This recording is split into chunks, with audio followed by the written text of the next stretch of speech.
할렐루야. 오늘 사순절 2일차 우리 함께 경건의 시간을 갖기를 소원합니다.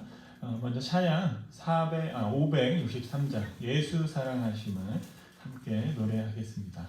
예수 사랑하심은 성경에 배웠네. 함께 노래하겠습니다.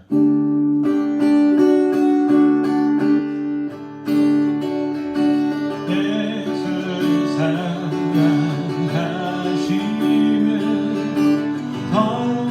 성경에서 배웠네. 우리들은 약하나 예수 권세만 도다.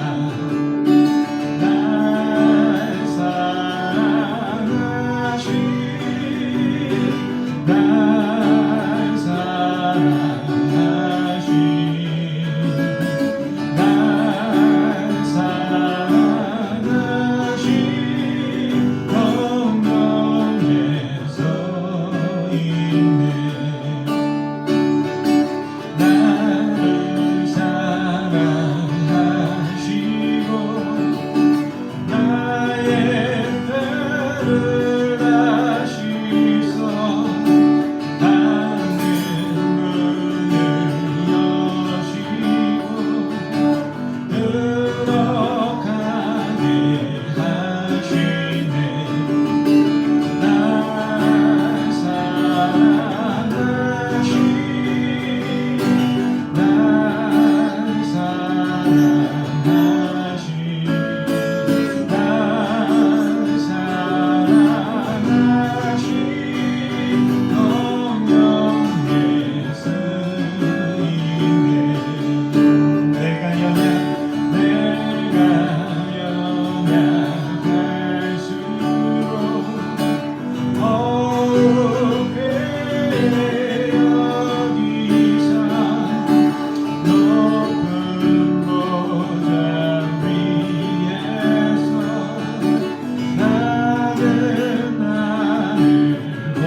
보실 말씀은 저희 생명의 삶의 본문을 같이 따라가고 있습니다.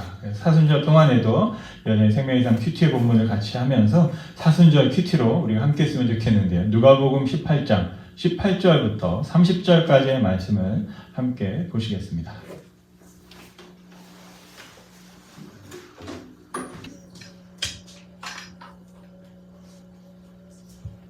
네, 함께 읽겠습니다. 누가복음 18장 18절 말씀.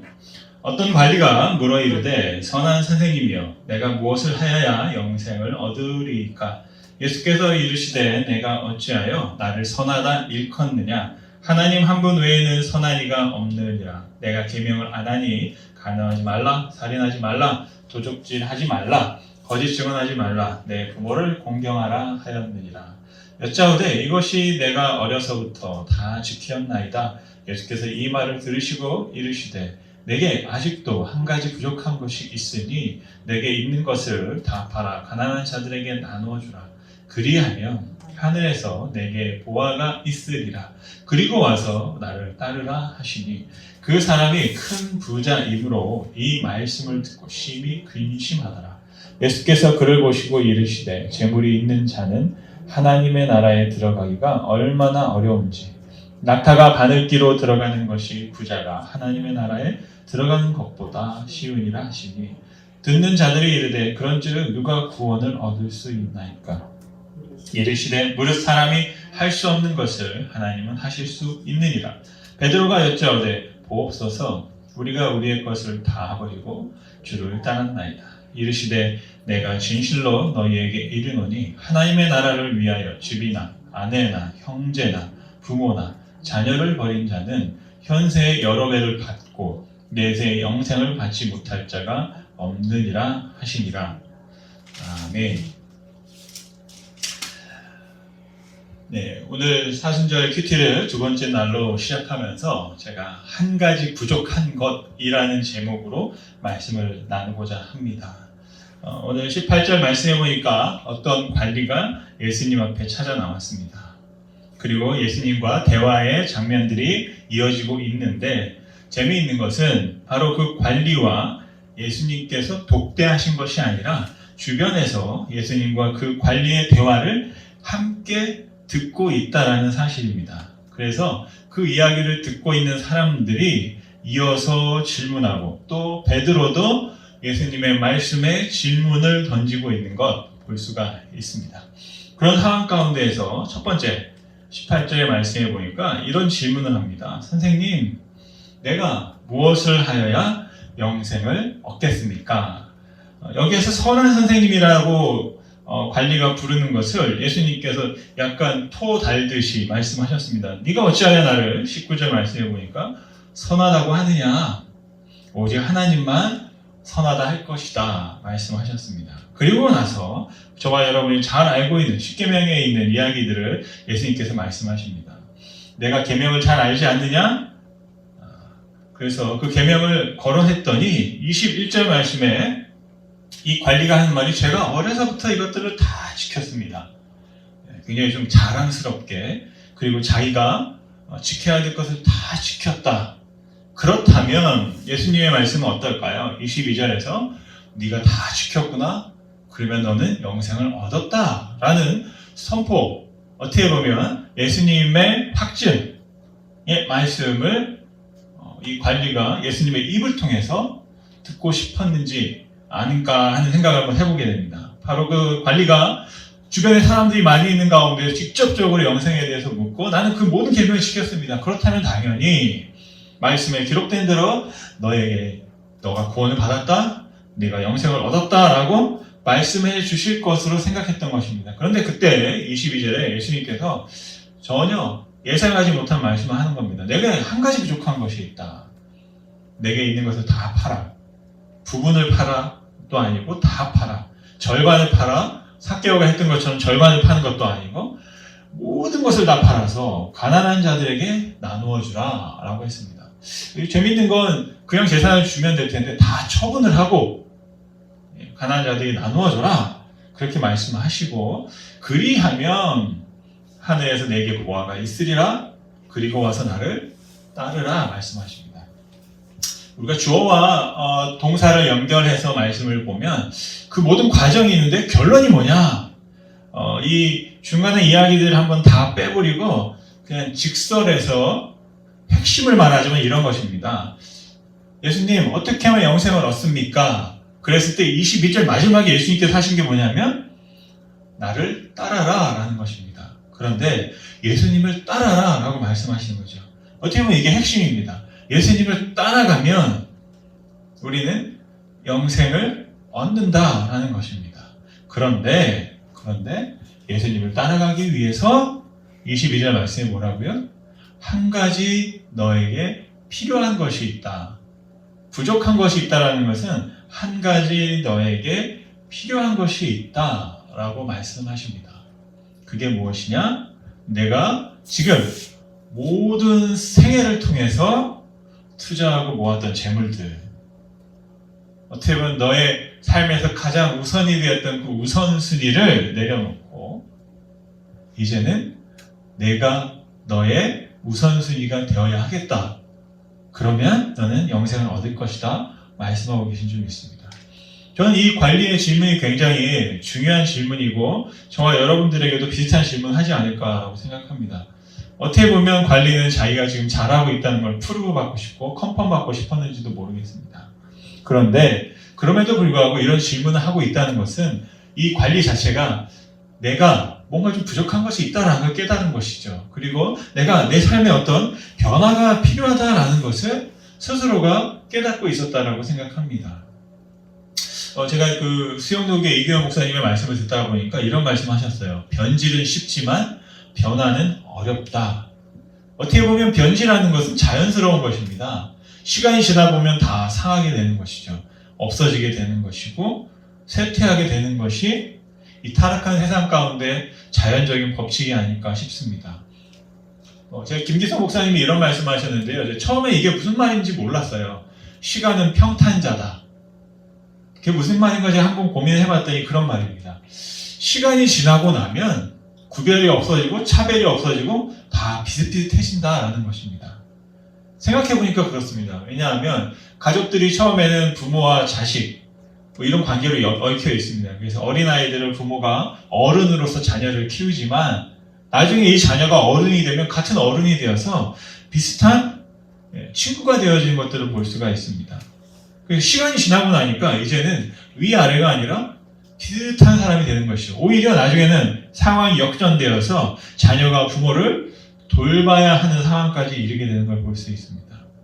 그래서 시간이 지나면 그 모든 것들이 다 비슷비슷하게 평탄하게 되어지는 걸 볼 수 있습니다. 예전에 아주 찬란했던 문명을 이루었던 그 문명의 흔적들이 지금은 다 땅속에 묻혀 있습니다. 평탄한 겁니다. 신앙도 마찬가지인 것 같습니다. 처음에 시작할 때는 어린아이가 갔다가 장성하고 신앙이 커지면서 10년이 되고 20년이 되고 우리가 어떻게 보면 처음 된 자가 나중되고 뭐 나중된 자가 처음 된다고 하는데 결론은 뭐냐면 누가 더 높고 낮은 것이 아니라 비슷한 수준에 우리가 같이 머물게 되는 것을 볼 수 있습니다.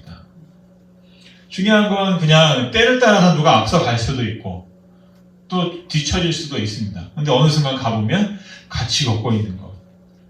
그리고 결론적으로 하나님 앞에 서게 되면 모두가 다 벌거벗은 사람처럼 우리가 했던 그 모든 것들을 다 내려놓고 같은 사람으로 한 사람의 인간으로 설 수밖에 없다는 것이죠. 아담과 하와처럼 될 것입니다. 하나님 앞에 서면 벗은 몸으로 설 수밖에 없습니다. 왜냐하면 그 전에는 우리가 인격이라는 것들을 속에서 나를 감추고 나를 포장할 수 있습니다. 인격이 다른 말로 하면 가면인데 가면 뒤에 숨어서 내가 나쁜 의미가 아니라 정말 인격이라는 것은 다른 사람을 배려하기 위해서 내 안에 있는 어린아이같이 칭얼대고 뭔가를 하고 주장하고 싶은 것들을 잠깐 내려놓는 것이죠. 그게 바로 인격입니다. 그래서 그 가면 뒤에 숨어서 내 어떤 모습을 감출 수도 있지만 하나님 앞에 서면 가면을 벗을 수밖에 없습니다. 그리고 인격 대 인격으로 정말 다 드러나 보이는 모습으로 하나님 앞에 서게 된다면 그때는 모든 사람이 다 구분 없이 다 드러나게 되는 것이죠. 그런 면에서 보면 저는 계속 천국에 대해서 묵상을 하면서 우리가 알고 있는 천국에 대한 오해들을 좀 제가 알고 있던 천국에 대한 오해들을 한 번씩 질문들을 한 번씩 해보게 됩니다. 그래서 천국이 정말 편한 곳일까 생각을 해봤습니다. 근데 어떻게 보면 좀 불편할 수 있겠다 생각합니다. 왜냐하면 천국은 감출 수가 없습니다. 교회에서 만날 때는 이곳이 천국이라고 하지만 또 돌아서면 내 차 안에서는 나 혼자 있고 또 집에 가면 내 혼자만의 어떤 내 마음, 내 생각들을 할 수 있는 것인데 천국에서는 생각까지도 하나님께서 다 들여다보시고 또 그리고 그 천국 안에서는 아무것도 하나님 앞에 숨길 수 없는 것이죠. 그런 면이 어떻게 보면 세상을 살아가는 우리들에게는 불편할 수도 있겠다. 근데 또 한 번 더 생각을 해보면 감출 수 없기 때문에 오히려 다 드러내서 그래서 더 편할 수도 있겠다. 뭐 이런 생각들을 해볼 수가 있습니다. 그래서 이 시간이라는 것을 통해서 우리는 자꾸 변질 아닌 변질을 통해 평탄하게 되어지는 걸 볼 수 있습니다. 저와 여러분들이 계속 경험하고 있는 겁니다. 예전에 힘이 있었지만 쇠퇴하고 노화하고 또 우리의 모든 기능들이 저하되면서 다시 어린아이와 같이 평탄하게 되는 것들을 경험합니다. 바로 이게 어떻게 보면 변질이라고 할 수 있고요. 변화라는 것은 뭐냐면 제가 볼 땐 시간을 거스리는 행위입니다. 그렇기 때문에 수고가 필요합니다. 오늘 말씀에서 관리는 영생 얻기를 구했습니다.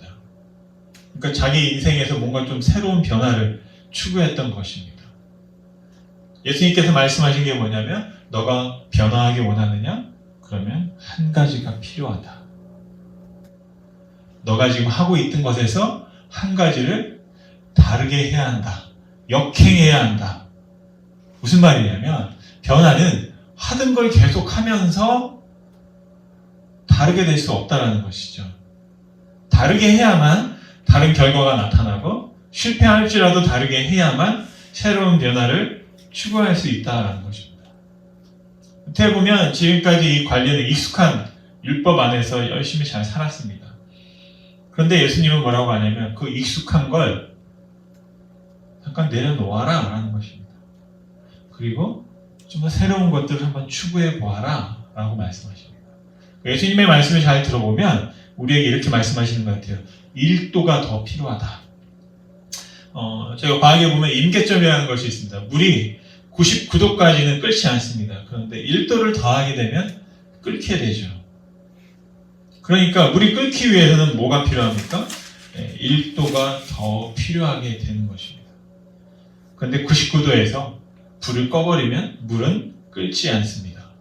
끓지 않으면 우리가 좋아하는 라면을 먹을 수가 없는 것이죠.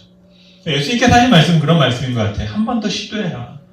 너가 지금 익숙한 곳에 머물러 있었는데 한번 그 환경을 벗어나서 너가 한번 또 새로운 습관을 좀 만들어 보고 한번 작은 것들을 시도해 보고 근데 예수님께서 말씀하신 건 작은 건 아니었지만 뭔가 한번 시도를 해보고 또 우리가 어떤 자기 개발이나 우리 변화를 요구하는 그런 책들의 공통점이 바로 이겁니다. 다시 한번 시도해라.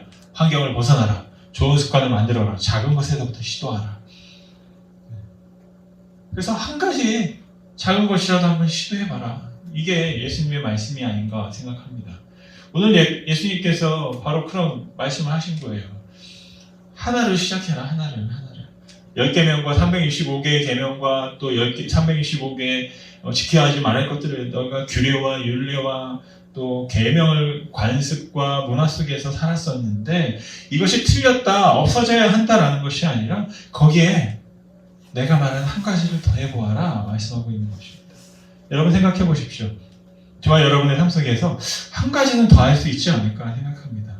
제가 여러분이 사순절을 지나면서 제가 여러분들에게 권면드리고 싶은 것은 많은 것을 하지 말고 하루에 한 가지만 여러분들이 뭔가 여러분 예수님의 고난에 동참하기 위해서 경관의 일을 위해서 한 가지 시도해보면 좋을 것 같다라는 생각을 합니다. 권면을 한번 드립니다. 제가 어제 그저께 책을 읽다가 마크 트웨인의 글을 보고 다시 한번 책상을 쳤어요. 뭐냐면 소설가 마크 트웨인이 이런 말을 했습니다. 20년 후에 당신은 무엇 때문에 후회할 것입니까? 내가 시도하고 실패한 것을 후회할 것 같습니까? 아니면 시도하지 않은 것들에 대해서 후회할 것 같습니까? 제가 보니까 시도하지 않은 것들을 후회하는 것이 더 큰 것 같습니다. 이분도 그렇게 말씀하셨어요. 교회도 마찬가지인 것 같습니다. 사람들이 모여있는 공동체도 결국엔 비슷한 원리를 가지고 움직입니다. 우리가 한 가지를 더 시도해보면 좋겠다 생각을 합니다. 많은 것을 하는 것이 아니라 계속 새로운 한 가지를 한번 추구해보면 좋겠다. 그래서 저희가 이제 3월 5일 토요일에 야드세일을 준비하고 있습니다. 그냥 교회에 있는 사용하지 않는 물건들을 또 필요한 분들에게 나누려고 하는 시도였는데 또 우리 청년 자매가 또 열심히 열정을 내서 그 일들도 준비하고 또 광고도 내고 또 신문에도 또 알리고 그 일들을 했습니다. 그랬더니 또 물건들을 도네이션 해주는 분도 계시고 또 그 당일날 발런티어로 또 학생들이 와서 같이 봉사하겠다는 분도 계시고 또 그러면 그분들의 식사를 또 함께 챙겨주겠다고 하시는 분도 계시고 그래서 시작은 아주 작은 거였어요. 아이고 여기 있는 지금 교회에 사용하지 않는 그 지하나 여러 곳곳에 사용되고 있는 오래된 물품들을 좀 정리하면 좋겠다. 짐이 되고 있는 것들을 좀 덜어내면 좋겠다 했는데 오히려 이것이 하나의 사역이 돼서 크게 사람들이 함께 동참하면서 또 지역적으로도 또 우리 교회가 또 이런 일을 하고 있는 것들을 보여줄 수 있는 아마 할 수만 있다면 정기적으로 봄, 가을에 이런 일들 할 수 있으면 좋겠다라는 생각을 합니다. 그래서 시작은 작은 것이죠. 작았던 것인데 그것을 시작했기 때문에 시도했기 때문에 된 것이죠. 만약 그냥 생각만 하고 있었으면 말만 하고 있었으면 아무 일도 일어나지 않을 것입니다. 그런데 우리가 하나를 이 작은 것들을 시도하면서 그것을 통해서 뭔가 변화가 일어나게 됐던 것들을 우리가 볼 수 있습니다. 그래서 이렇게 처분하게 되었던 것이고 또 그렇게 해서 어떤 결과가 어떠하든지 간에 그 결과를 통해서 우리가 하나님께 영광을 돌릴 수 있으면 좋겠습니다. 그리고 중요한 것은 이 관리가 하는 말이 뭐냐면 영생에 대해서 얘기했는데 솔직히 여러분들에게 말씀드리고 싶은 한 가지 사실이 있습니다. 우리가 기억해야 되는 게 뭐냐면 저와 여러분은 죽어도 다시 살아납니다. 이미 영생하는 존재라는 것입니다. 성경에 보면 신자만 살아나는 게 아니고요. 예수님을 믿지 않는 사람들도 죽었다가 다시 살아납니다. 그리고 하나님 앞에서 심판을 받습니다. 나중에 신약성경에서 말씀하고 있는 게 뭐냐면 다 살아나는 거예요. 그리고 하나님 앞에서 살아있는 자는 살아있는 대로 하나님 앞에 서고 죽은 자는 무덤에 들이라 하나님 앞에 다시 설 것이다. 그래서 거기서 심판을 받는데 예수가 있는 사람들은 생명의 부활로 예수가 없는 사람들은 멸망하는 부활로 가게 된다는 것입니다. 그래서 어떻게 보면 이 관리의 질문이 또 맞기도 하지만 또 틀리기도 했습니다. 영생을 어떻게 하면 얻습니까? 아니 우리는 이미 영생을 얻은 사람들입니다. 이미 우리는 영생을 한 존재예요. 하나님이 우리를 그렇게 만들어 주셨습니다. 우리 가운데 영이 있기 때문입니다. 우리는 예수님을 믿지 않든 믿든 다 부활하게 된다는 것이죠. 우리는 부활이 소망이라고 하는데 솔직히 말하면 부활은 내가 하고 싶지 않아도 하게 되어 있습니다. 성경에 그렇게 기록되어 있어요. 그래서 중요한 건 그 부활 후에 하나님에 섰을 때 우리가 어느 편에 갈 것인가? 내가 하나님과 계속 동행할 것인가? 아니면 하나님이 계시지 않은 지옥으로 갈 것인가? 이것을 말하고 있는 것이거든요. 그런데 중요한 게 사실이 있습니다. 그 길을 결정하는 건 어디에서 되어진다? 바로 지금 우리가 생명이 있을 때, 육신의 생명이 있을 때 그것들을 결정하게 된다는 사실입니다. 그래서 여기에서 말하는 질문들을 잘 보면 하나님 우리가 어떻게 하면 영생을 얻습니까? 라기보다는 하나님 어떻게 우리가 영원히 하나님과 함께 할 수 있습니까? 라고 묻는 게 더 맞는 것 같습니다. 천국에 간다는 이야기가 그런 이야기거든요. 그래서 우리가 어떻게 하면 하나님과 영원히 함께 할 것입니까? 길은 딱 하나입니다. 지금 바로 오늘 내가 하나님과 함께 살아가는 것이죠. 예수님께서 말씀하신 그 한 가지 부족한 게 뭐냐면 바로 오늘입니다. 오늘을 내가 그동안 어떻게 했는지는 이미 다 판단이 됐습니다. 그런데 중요한 건 내가 오늘 또 살아난 거예요. 오늘 아침에 또 내가 숨을 쉬기 시작했습니다. 또 내가 살아가고 있습니다. 그래서 바로 이 오늘을 내가 어떻게 살아가느냐, 이게 굉장히 우리한테 중요하다는 겁니다. 지나간 건 지나간 거고, 그래서 그 오늘이라는 게 어떻게 보면 굉장히 작은 하나가 될 수 있습니다. 이 오늘을 내가 하나님과 함께 살아갈 때 내가 하나님과 영원히 살아갈 수 있다는 것이죠. 우리가 내일을 아무리 살아가려고 해도 살 수가 없어요.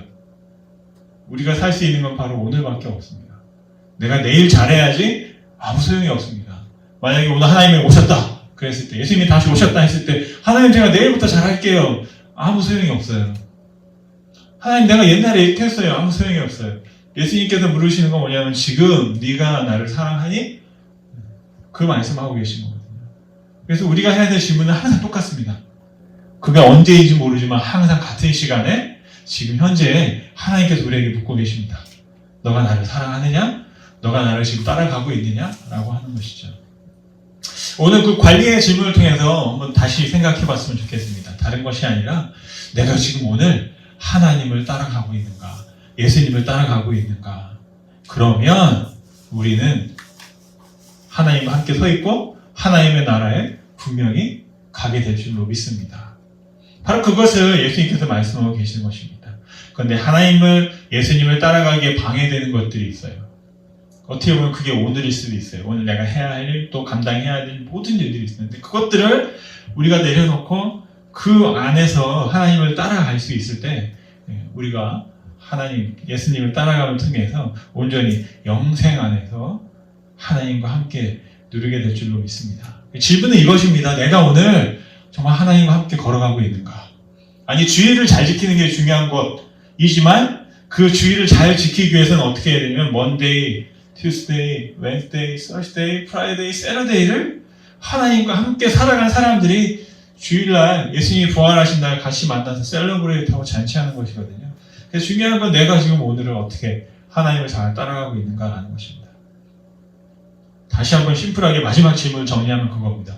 내가 오늘 하나님과 함께 있으면 나는 영원히 하나님과 함께 있는 것이고, 내가 오늘 하나님 없이 살면 나는 하나님 없이 살게 되는 것이죠. 결국에는 구원이라는 것은 한 번으로 끝나는 것이 아니라 계속해서 반복되어지는 것입니다. 여러분, 하나님께서 이미 그 구원 안에 하나님은 우리를 이미 그 구원 안에 두셨는데 우리가 그것을 잘 지키는 것들이 우리에게 필요할 것 같습니다. 오늘 다시 한번 말씀을 통해서 여러분들에게 질문 드립니다. 난 지금 하나님과 함께 살고 있는가? 아니면 하나님 없이 살고 있는가? 분명히 하나님의 말씀을 듣고 하나님을 따라가는 여러분들, 하나님과 매일 함께 살아가심으로 영원한 생명, 하나님과 또 영원히 살아갈 수 있는 축복이 있기를 간절히 축원드립니다. 기도하시겠습니다. 살아서 역사하시는 주님, 감사와 영광을 올려드립니다. 오늘 주님의 날, 또 특별히 사순절의 둘째 날을 맞아서 오늘 함께 말씀을 보았습니다. 영생에 대해서 생각해 보았습니다. 우리는 영생한 존재를 하나님 지으셨고 이미 영생하고 있습니다. 우리는 영원한 생명으로 가는 것이 아니라 이미 지금 영생이 시작되었고 영원한 생명의 일부를 살아가고 있는 줄 믿습니다. 하나님, 우리가 어떻게 하나님과 영원히 살아갈 것인가? 바로 오늘 내가 하나님과 함께 살아갈 때 우리는 이 영원의 이미 시작된 영원 속에서 하나님과 함께 살아가는 줄 믿습니다. 하나님, 내가 오늘 하나님 없이 살아가고 있다면 이거만큼 정말 불행하고 안타까운 일도 없는 줄 믿습니다. 이 시간에 다시 한번 하나님 앞에 우리의 마음을 들어 질문하면, 하나님, 내가 하나님과 함께 살아가기 원합니다. 오늘을 하나님께 올려드리기 원합니다. 바로 이런 마음으로 정말 하나님 앞에 영원한 생명을 누린 자로서 정말 감사하며 살아갈 수 있는 우리가 되게 하여 주옵소서. 사순절을 보내면서 정말 거룩한 하나님의 사랑을 다시 한번 깨닫게 하시고 그 고난에 동참함을 통해서 하나님의 부활과 은혜를 경험할 수 있도록 축복하여 주옵소서. 감사드립니다. 예수님의 이름으로 기도드렸습니다.